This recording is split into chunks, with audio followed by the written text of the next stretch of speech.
ओम सर्वमंगलम इति शुभम। श्री सिद्धि चैनल आपका स्वागत करता है। आज का विषय है भोजन के नियम। पद्म पुराण के अनुसार मनुष्य के पाप उसके अन्न में रहते हैं, इसलिए जिसका अन्न खाते हैं उसके पाप का भी अंश स्वीकारना होता है। इसलिए किसी दूसरे के यहाँ भोजन सोच समझ कर करें।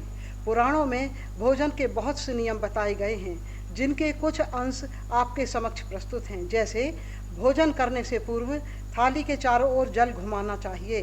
थाली को इस प्रकार जल से घेरने से उसमें निहित नकारात्मकता का क्षय हो जाता है। उसके पश्चात भोजन का कुछ अंश भूमि पर छोड़ना चाहिए। इससे पृथ्वी के नीचे के समस्त लोगों के जीवों की तृप्ति हो जाती है। उसके पश्चात भोजन मंत्र द्वारा उस दिव्य शक्ति का ध्यान करना चाहिए, जिसकी कृपा से हमें अन्न की प्राप्ति होती है।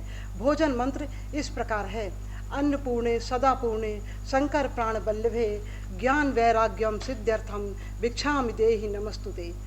मौन होकर भोजन करना चाहिए। भोजन करते समय भूमि को स्पर्श नहीं करें। ऐसा करने से भोजन द्वारा उत्पन्न ऊर्जा हमारे शरीर में ही संचित रहती है और हमें शक्ति प्रदान करती है।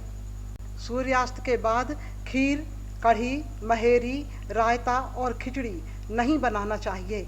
ऐसा करने से अपशगुन होता है और इससे रोग उत्पन्न होते हैं।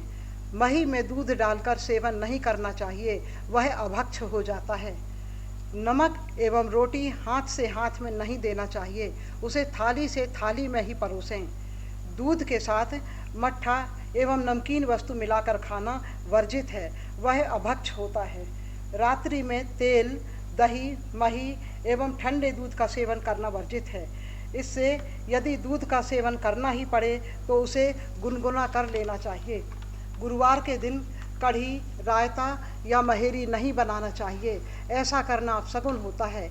इसी प्रकार शुक्रवार को कढ़ी, रायता, महेरी अवश्य बनावें, इससे लक्ष्मी की कृपा प्राप्त होती है। शनिवार को खिचड़ी बनाना शुभ होता है, इससे शत्रु पराजित होते हैं। तेल में पकाई वस्तु, गोरस, सत्तू, तिल की खली, मीठा, शुद्ध घी, कच्चा अन्न ये सदा पवित्र माने जाते हैं। ये वस्तुएं किसी से भी प्राप्त की जा सकती हैं। सूर्यास्त होने से पूर्व ही भोजन कर लेना स्वास्थ्यवर्धक होता है। मसूर दाल को हमेशा खटाई डालकर ही बनाना चाहिए। बिना खटाई डाले मसूर दाल रोगकारक होती है।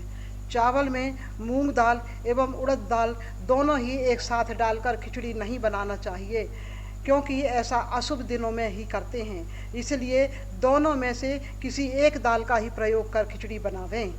जिस अन्न को कुत्ते ने सूंघ लिया हो या चांडाल की दृष्टि पड़ गई हो अथवा रजस्वला का स्पर्श हो गया हो, वह अन्न ग्रहण करने योग्य नहीं होता। कच्चा नमक और शक्कर दोनों ही विष के समान हैं, इन्हें भोजन में ग्रहण नहीं करना चाहिए।